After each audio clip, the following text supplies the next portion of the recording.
저는 오늘 말씀을 우리가 싸우는 전쟁은 언제나 이겨놓고 싸우는 전쟁이라는 그런 주제로 말씀을 드리고자 합니다. 고린도후서 6장 제가요 그 8절을 제가 읽으면 9절은 성도님들 읽어주세요. 우리가 속이는 자 같으나 참되고 유명한 자 같으나 유명한 자여 주자 같으나 뭐라 우라고 진리를 받는 자 같으나 죽임을 당하지 아니하고. 다 같이 읽겠습니다. 근심하는 자 같으나 항상 기뻐하고 가난한 자 같으나 많은 사람을 부유하게 하고 아무것도 없는 자 같으나 모든 것을 가진 자로다. 디모데후서 4장 6절, 7절, 8절 다 같이 읽겠습니다. 시작. 전제와 같이 내가 벌써 부어지고 가까웠도다. 나는 선한 싸움을 싸우고 나의 달려갈 길을 마치고 믿음을 지켰으니 이제 후로는 나를 위하여 의의 멸류관이 예비되었으므로 주 곧 의로우신 재판장이 그날에 내게 주실 것이며 내게만 아니라 주의 사모하는 모든 자에게도.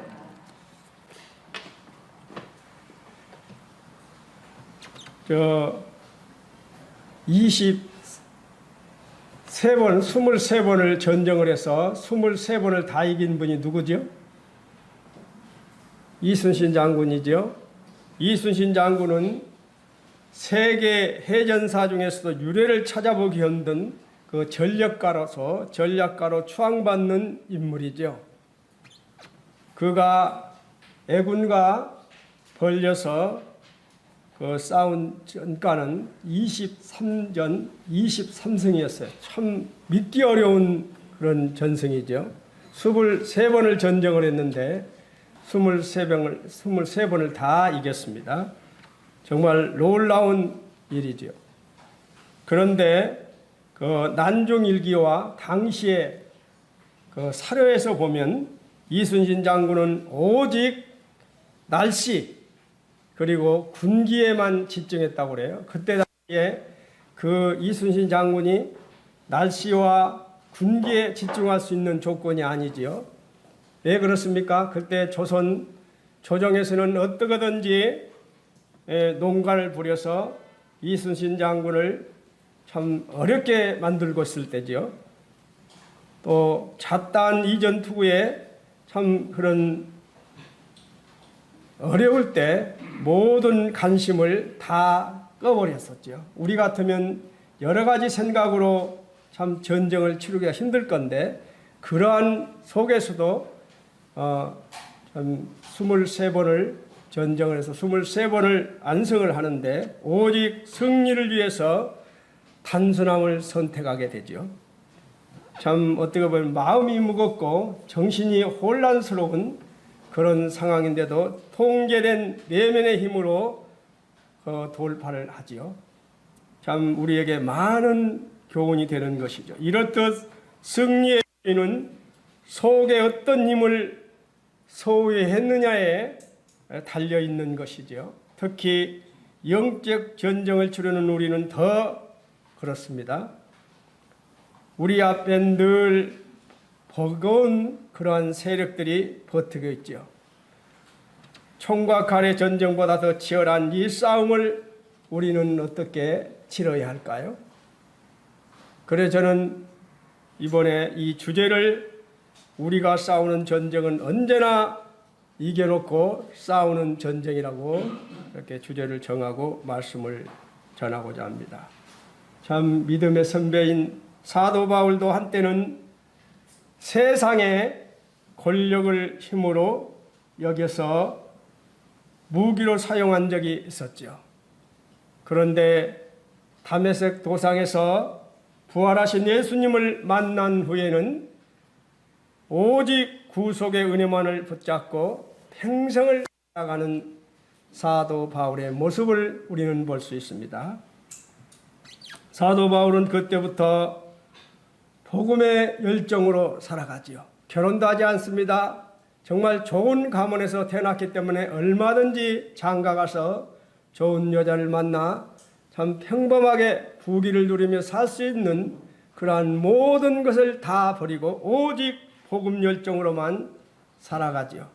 그리고 그 결과 온 세계에 교회가 세워지게 되고 또 그 결과 온 세계에 십자가를 세운 동력이 되기 시작하는 것이죠. 사도 바울 같은 길은 우리도 정도의 차이가 있을 뿐 사도 바울처럼 우리도 살아간다면 고난이 많이 있을 것입니다. 참 사도 바울은 고백하겠지요. 40에 하나 감한 매를 내가 5번 맞았다. 40에 감한 매를 하나를 빼고 39번씩 5번을 맞으면 195대입니다.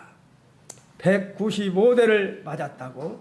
그리고 우리 연속국가 보면은 그 남자들 이렇게 궁뎅이 내놓고 이렇게 치는 거 있죠. 권장. 바로 이 권장보다 더 심한 태장을 3번을 맞고, 그리고 참 3번은 배를 타고 가다 파선이 되고, 또 강도의 위험과 동족의 위험과 바다의 위험과 그런 여러 가지 위험 속에서도 굴하지 않죠.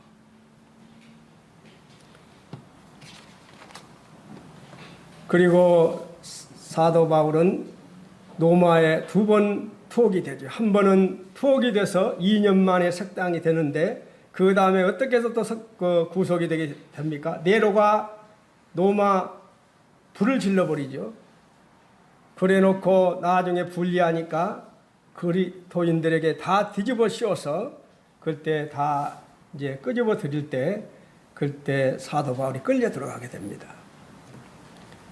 참 사도 바울은 우리에게 많은 교훈을 주고 있습니다. 그래서 우리는 영적인 병기로 무장을 해야 하는 것이죠. 우리가 승리하기 위해서는 영적 병기로 무장을 해야 하는 것입니다. 그래서 참 사도 바울은 고린도서 6장 6절에서도 그렇게 말을 하지요. 깨끗함과 지식과 오래 참음과 자비함과 성령의 감화와 거짓이 없는 사랑과 진리의 말씀과 하나님의 능력으로 의의 무기를 좌우에 가져야 한다고 우리에게 이렇게 말을 하고 있어요. 비록 겉모습은 궁핍하게 보이고 가난하게 보이고 초라하게 보일지 모르나 그 이면은 이미 승리의 조건을 갖춘 우리들이지요. 우리들. 남들이 세상 사람들이 봤을 때는 우리가 초라하게 보이고 겉모습이 가난하게 보일지 모르지만 우리는 이미 승리의 조건을 갖춘 자들입니다. 그런데 사도 바울은 복음 전파 사역 때문에 세상에 비친 자기 모습을 역설적으로 설명하고 있지요. 금방 제가 읽어드렸습니다. 속이는 자 같으나 참된 자라고, 그리고 무명한 자 같으나 유명한 자라고, 죽은 자 같으나 죽임을 당하지 않고 근신하는 자 같으나 항상 기뻐하는 자라고, 가난한 자 같으나 다른 사람을 부유하게 하고 아무것도 없는 자 같으나 모든 것을 가진 자가 바로 우리라는 것입니다. 세상 사람들의 눈에는 참 고난당하는 그러한 모습을 보면 참 그렇죠.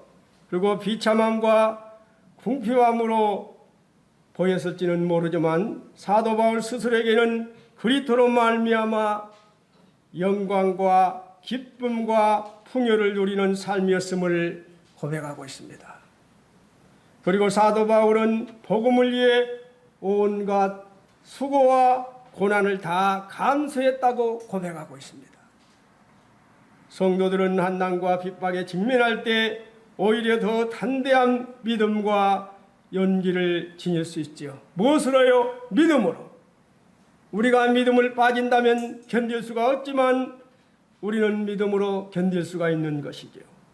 그리고 세상적인 모든 가능성과 희망이 사라져버릴 때 도리어 더 큰 능력과 소망을 지질 수 있는 것이 무엇으로요? 믿음으로 우리가 이길 수 있는 것이죠. 왜냐하면 성도는 그리스도 안에 거하는 하나님과 함께 일하는 자이기 때문에 우리는 이길 수 있는 것이죠. 바로 이와 같이 역설적인 삶이야말로 성도들과 세상 사람들을 확실하게 구별하게 만드는 것이죠.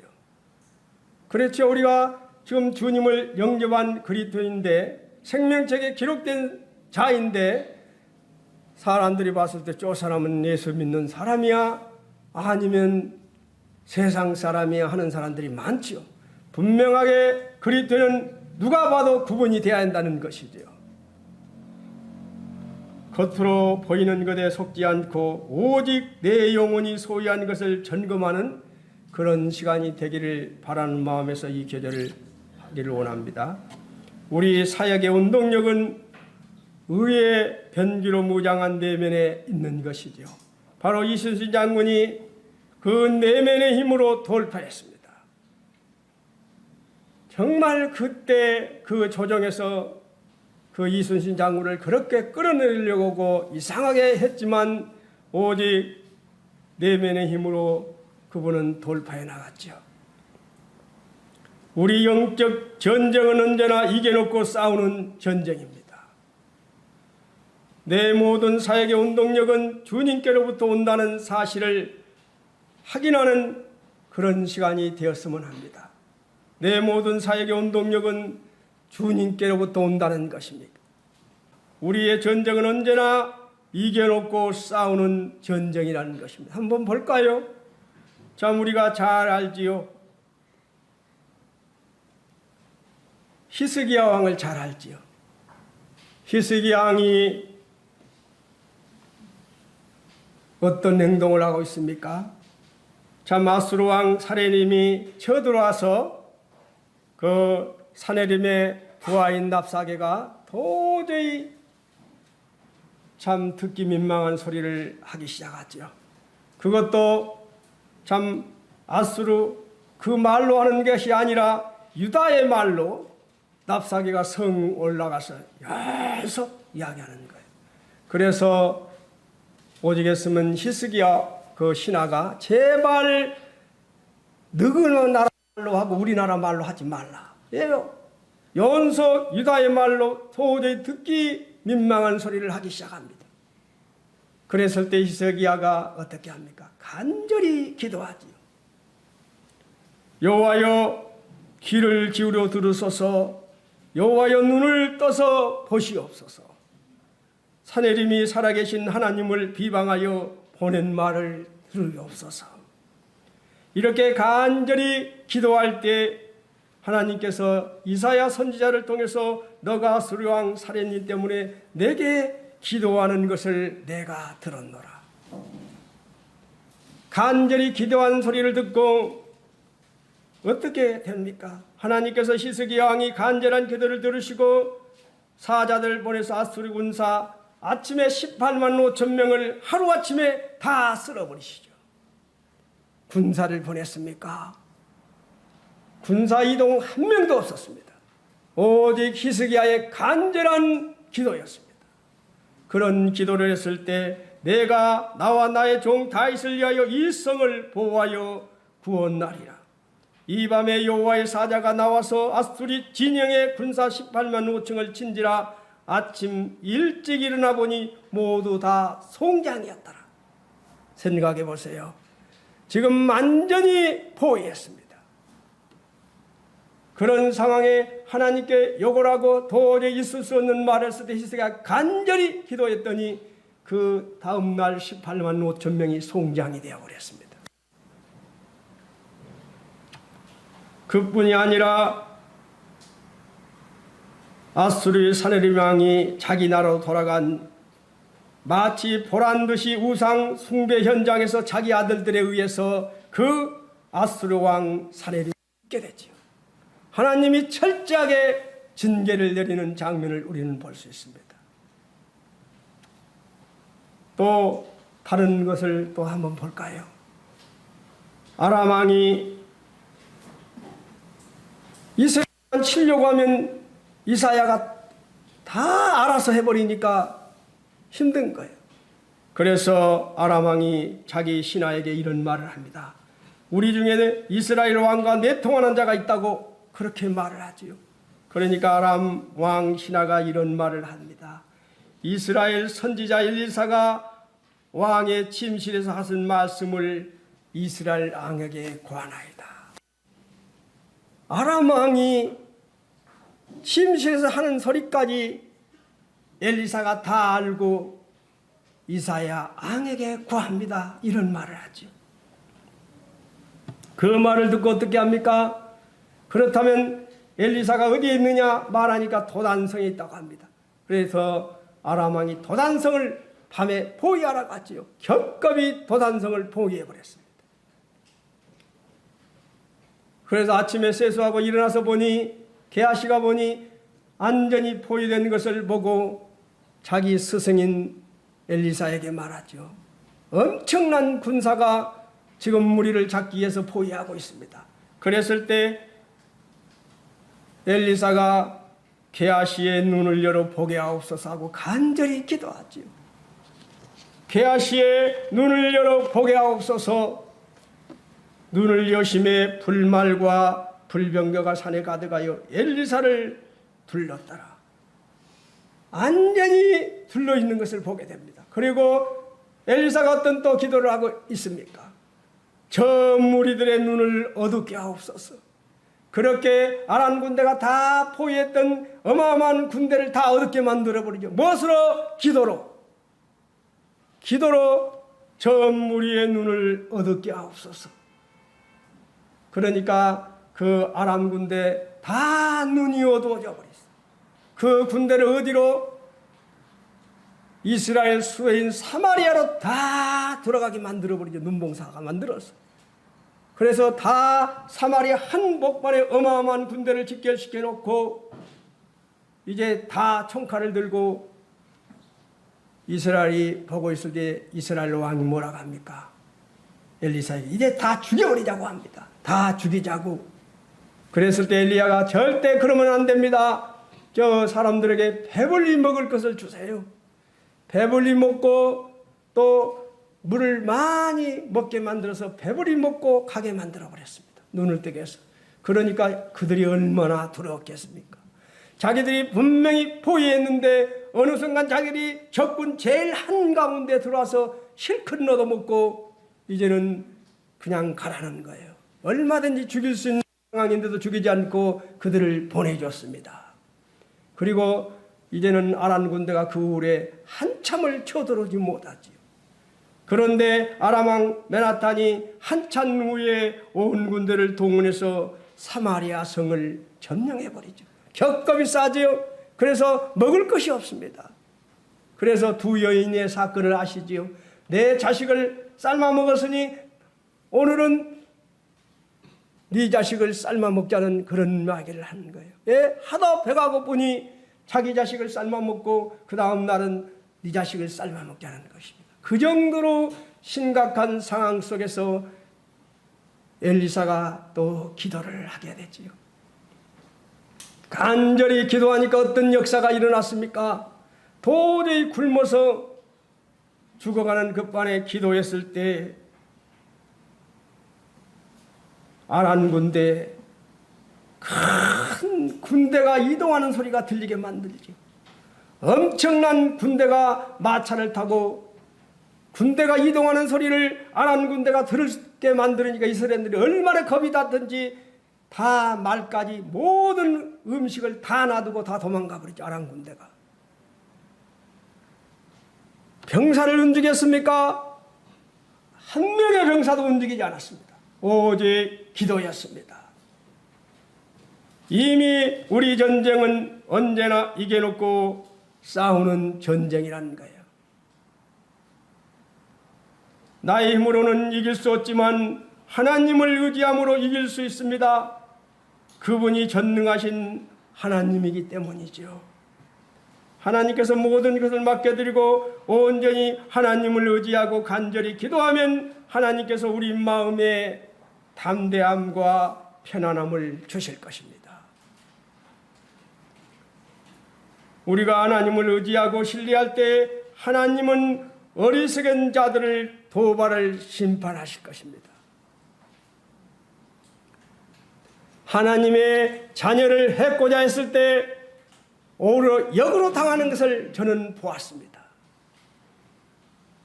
분명하게 하나님을 의지하고 신뢰할 때 하나님은 어리석은 자들의 도발을 꼭 심판하신다는 것입니다. 세상에서 영적으로 승리하는 비결은 세상에서 잘 나가는 유능한 사람을 의지하는 것이 아니라 무한한 자원을 가지신 하나님을 신뢰하고 의지하는 것이지요. 영적으로 보면 우리는 승리하기 위해서 싸우는 싸움이 아니라 이미 승리한 싸움을 지키기에 싸우는 싸움이라는 사실입니다. 아멘이 아닙니까? 다시 한번 말씀드리겠습니다. 영적으로 보면 우리는 승리하기 위해서 싸우는 싸움이 아니라는 거예요. 이미 승리한 싸움을 지키기에 싸우는 싸움입니다.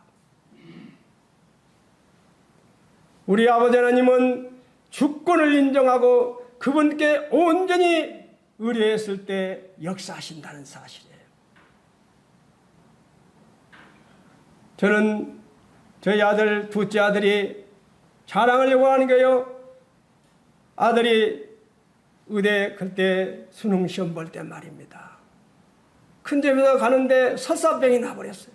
얼마나 고민을 했던지 설사가 나서 막 설사가 나요. 택시 타고 가는데 너무 불안했습니다. 근데 수능 시험 보다가 돌아가 버렸는데 저는 그런 상황에서 많은 학부형들이 따라왔어요. 다 부모들이. 저 기독교실에 가니까 기독교실에 가니까 어떤 여자분하고 저만 있더라고요. 저는 그때 저희 형제간들에게 다 기도를 요청했습니다. 있는 그대로 지금 설사병이 나서 너무 어렵다. 만약에 면접 보다가 설사병이 나서 나오려고 하면 어떻게 합니까? 큰일 나버리죠. 시험도 못 보고. 그래서 그런 상황을 그대로 우리 형제간들에게 말하고 저를 아는 모든 이들에게 일일이 전화해서 기도를 부탁했습니다. 그리고 저도 간절히 기도했습니다. 그런데 아들이 3번 목민신서를 읽어보고 왔어요. 그런데 이만은 통해서 하나를 뽑으면 그게 문제집이에요. 목민신서를 3번을 읽어보고 갔는데 딱 뽑으니까 공무원이 청년 결백에 할 이유를 설명하라는 겁니다. 목민신서가 다 나오잖아요. 공무원이 어떻게 해야 되는지를. 그렇게 역사하는 것을 보았습니다. 저도 나중에서 알았어요. 아들 결혼식 때 올라갈 때 담임선생이 그때 200명 중에서 아들이 1등 난 거 아십니까? 그때 이야기하더라고요. 저는 분명하게 말씀드리고자 합니다. 주권을 인정하면서 있는 그들을 하나님께 아뢰었을 때 하나님은 역사한다는 사실입니다.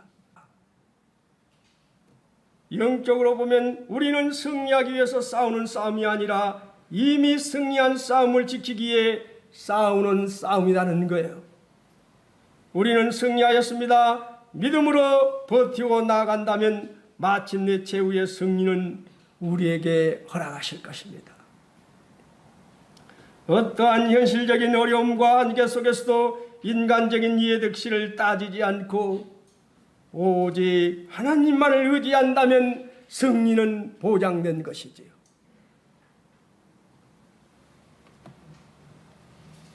사도 바울은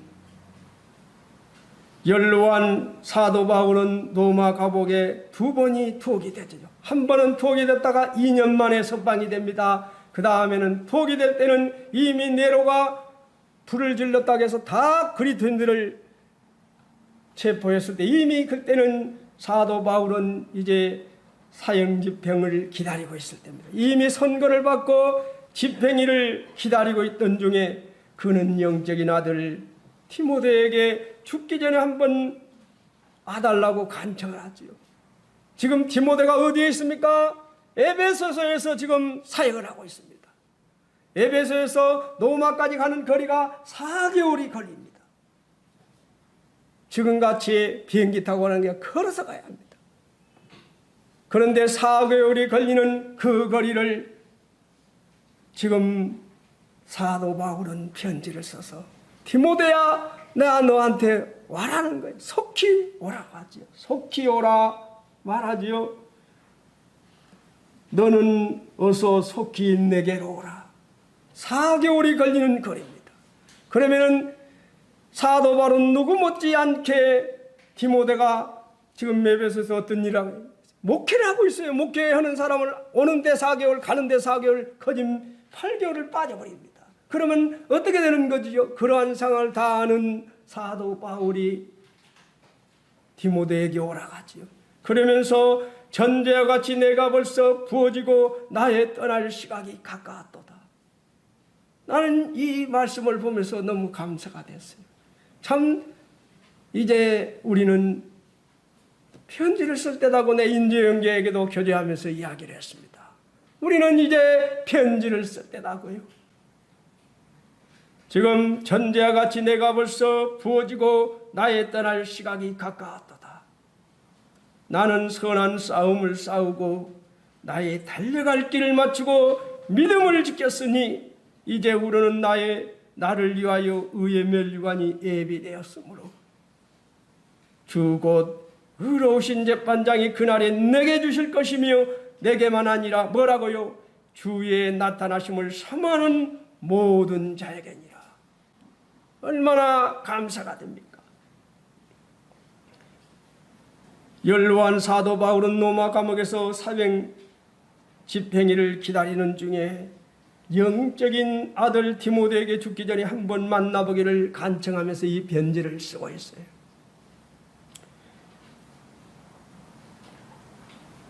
이 편지에서 사도 바울은 자신의 평생을 뒤돌아보면서 죽은 이후의 희망을 기록하고 있죠. 그 내용이 우리에게는 크나큰 위로가 되고 있습니다. 디모데후서는 사도 바울의 유언서라고도 말합니다. 사도 바울의 유언서이며 사도 바울의 신앙 고백서라고 말하는 것이 바로 디모데후서죠. 참 죽음을 앞두고 언제 사형 집행이 될지 모르는 그 순간에 편지 쓸 때 그 사도 바울을 한번 생각해 보세요. 전제와 같이 내가 벌써 부어지고. 참 이 말의 전제가 무엇입니까? 전제는 번제나 화목제, 속죄제 등으로 희생제물을 드릴 때 태워서 진승을 잡아서 드리는 그런 희생 제사지요. 희생 제물. 그게 이제 짐승을 태워서 드릴 때 이제 제사가 끝나갈 무렵에 포도주를 끝나갈 무렵에 짐승에게 포도주를 붓습니다. 부어서 그 향기가 하나님께 드리는 제사지요. 그러니까 이제 제사가 끝나갈 무렵에 그 포도주를 붓는 거예요. 그러니까 보세요. 전제와 같이 나는 내 일생이 전제와 같은 인생을 살았다고 고백하면서 나는 지금 끝나갈 무렵에 포도주를 붓지 않습니까? 그 포도주를 나는 이제 끝나갈 때가 되었다는 것을 분명히 말하고 있는 거예요. 전제와 같이 내가 벌써 부어지고 나의 떠날 시각이 가까웠도다. 그는 죽어갈 그 시점에 지금 이런 고백을 하고 있습니다. 사도 바울은 자신이 이 땅에 순교로 마침표를 찍게 될 것을 이렇게 표현하고 있는 것이죠. 우리 또 여기 60대, 70대 형님들 이제 우리 편지 쓸 때입니다. 사도 바울처럼 편지 쓸 때예요. 정말 중요한 때입니다.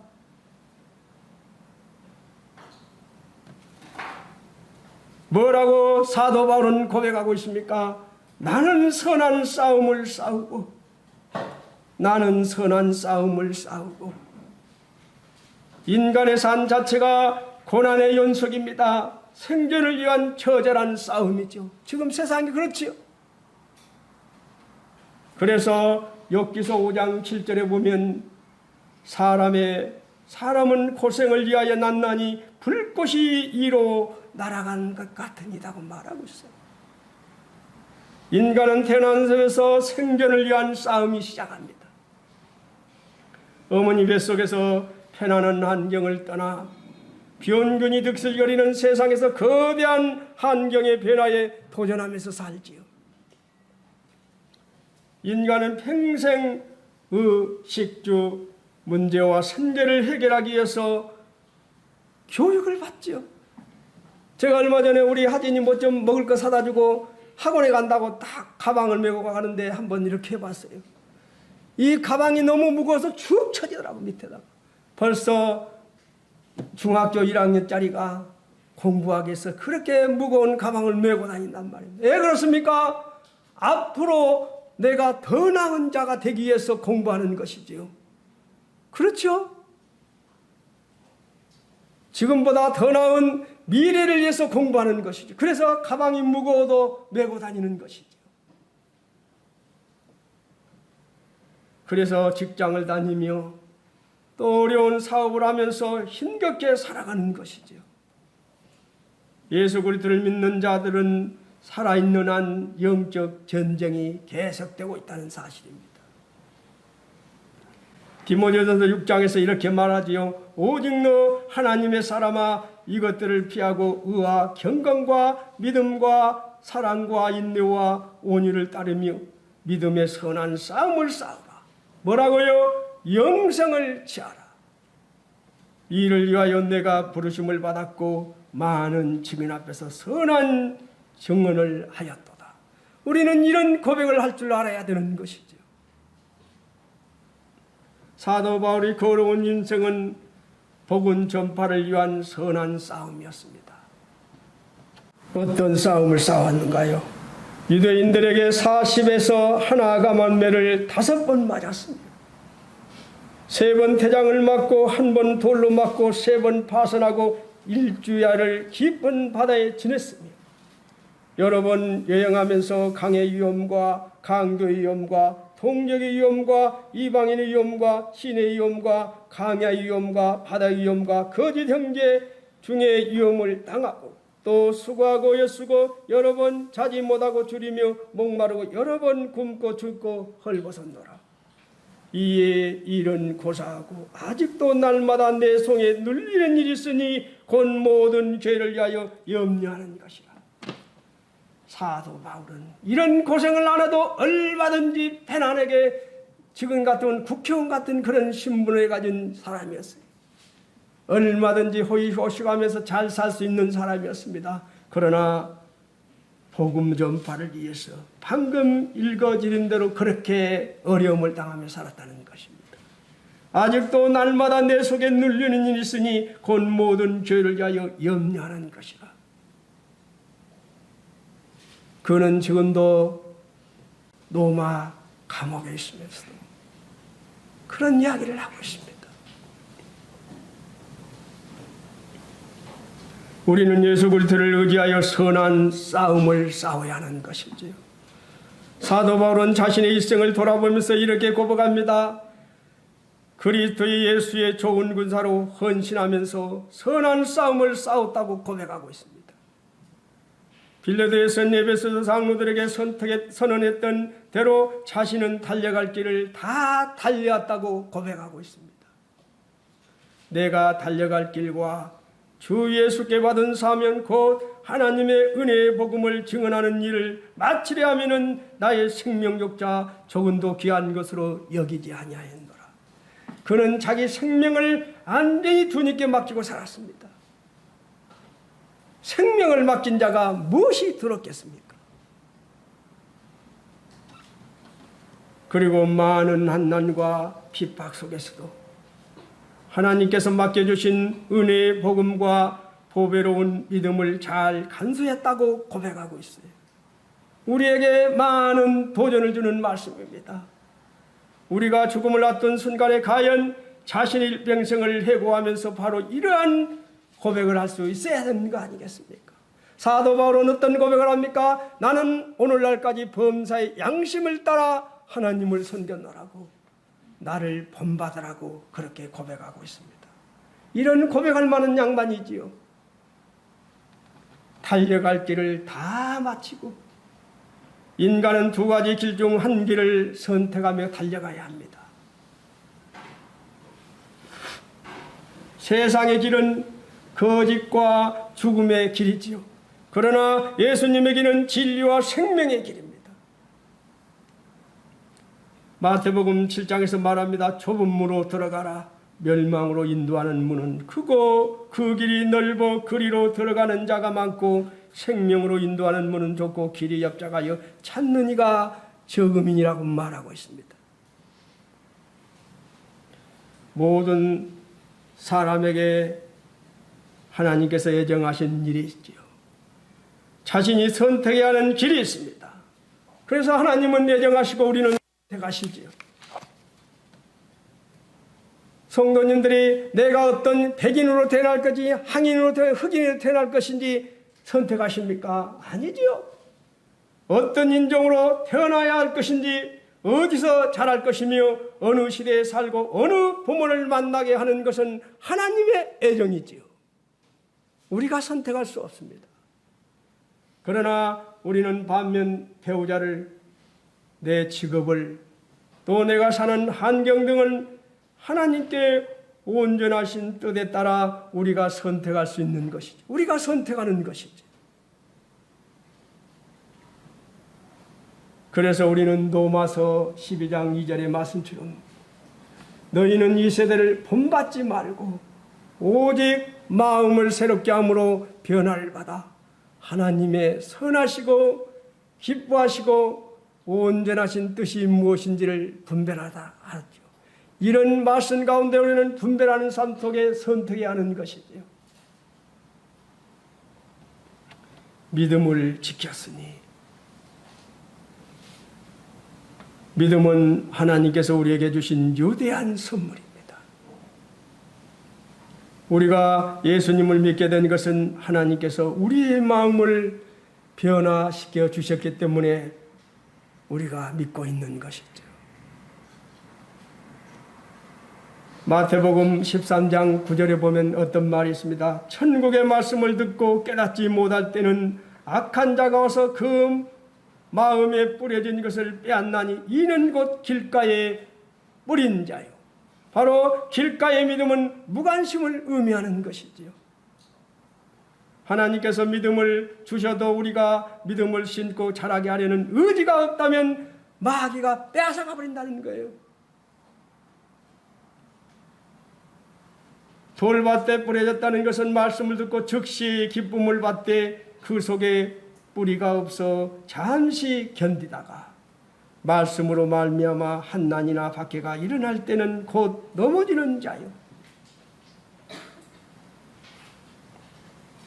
돌밭의 믿음은 형식적인 믿음을 상징하는 것이죠. 형식적인 믿음은 절대 자라지가 않는다는 사실입니다. 가시떨기에 뿌려졌다는 것은 말씀을 들으나 세상 염려와 재물 유혹의 말씀이 막혀 결실하지 못하는 자요. 가시떨기 믿음은 탐욕에 짓밟힌 마음을 상징하는 것입니다.